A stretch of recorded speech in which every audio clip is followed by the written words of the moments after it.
Welcome to Code as Tees, your topics, our views. Let's continue the series of Python MongoDB. In the first video, I have already discussed how to connect to the MongoDB with the help of Python pymongo driver, how to install it. If you have not seen that video, I will give you the link in the description. You can watch it. Now let's create some database and the table and the row. Here it is known as database collection and the document. But if you are coming from the RDBMS like Oracle or SQL Server background, then database is database, collection means table, document means row. Now let's start to create this. Okay. You see here I have worked on the cloud part like Atlas. If you have locally installed it, that's not the different way. The connectivity, only the connectivity parameter is different. Rest all the operation you can do whether it's a manual or on a cloud basis. I have working on a cloud basis because I have not installed on my local machine. It gives the facility. Okay, once you are in a community development or like for using for the development purpose or any small project, you can use it here. So here you can see there is no database or collection I have. So let's see how we can create this. So this is the way to connect to the MongoDB. You have to import this pymongodb. First we have to install this and then Mongo client, right? And you have to pass the username, password and the database. Okay. One more thing. If you are doing any operations like database connection, network resources usage or file handling, anything that uses the resources in a background, like as I said, must try to use this in a try or catch block, because if any error occurs, it's rarely it's easy to find the issue. Otherwise, it's very difficult to find. So always try to use this. Let's use this in a try, catch and finally block. So error occurs and then finally block. One more thing, once you open any connection, database operation collection, then you must close it. Okay, either you can use the connection pooling. If you are not using the connection pooling, then it must be closed. It must be closed in a finally block, because finally block must execute whether any error occurs or not. That's not irrespective of that, it will run it. So we generally use here. So connection is closed. Okay, now first we have to see how many databases are existing in the table. So for that there is one method. It's mongodb.list database name. Previously it's database names only, but that method is deprecated. Okay. Let's run this and see how many databases are available already. By default, admin and locals are already there. So when you download it or install it on a local machine, two databases is already created. This is admin and local. The same way on cloud version also, these two are already created. Now let's create third one.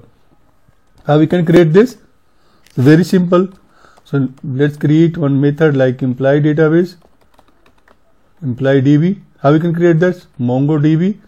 There's two ways. Either you can write this and give the table database name, or you can just say here implies database, right? Or any database organization or any database you can create.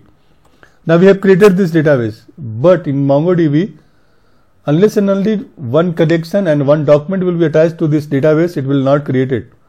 Here it will not give any error, but if you run it, again check the database list the database name, it will not show the implies, because it's not created.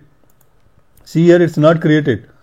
It will create only when you can insert one collection and one document in the database, then only it will be created. Okay. So without collection, if you delete all the collection inside the database will be automatically deleted or dropped. Okay. It's not like RDBMS that once you create the database and then you can create the table schema, it's not required to insert the data. Here it is not like that. So let's create the collection, like let's say test collection. Okay, we can create one table named test. So we have to write something imply db and then write the table name. Let's say test. Okay, we have created the collection also. Still it's not there. Okay, so let's create one row. Let's say test data. Okay, create the test data. Let's say it has one column like name, code as Tees. Let's say it has something age. Age should be something like 32. it's a salary should be 1 2 3 4. Let's see, it says address should be something like anything, right? We have created this test data. Now we have to insert it, so we have to write something like test collection dot there is various method, because we are inserting only one row, so we can use insert one. If you have more than one rows, we have to use this insert many. Let's just use this and then pass the data. Okay, you can say result. It's not required to commit here. Okay, now let's run this and see the result. See here, now it's showing implies also. Okay, now let's see here, come to the another tab and then go to the collection. It will refresh it. See here, it's also showing implies and the test, and if you see the data, it's saying by default object ID, if you have not provided the ID, this one is the primary key automatically gives to the by the MongoDB. Okay, so if you can provide it if you want. If not, it's a one primary key that will be provided to every rows. So we have written something like name, age, salary, and the address, right? So this is the simple way of creating one database and the table. One thing we have to take care of, unless and until one document is attached to collection, then only the database will be created, else it will not be created. Okay, in the next video we will say what are the different way to insert data into the collection. This is the simple way. If you want to add more rows, if you want to put some condition on while inserting, how to do the parameterized data insertion, that we will check in the next video. If you have not subscribed to the channel, please subscribe it. Thank you.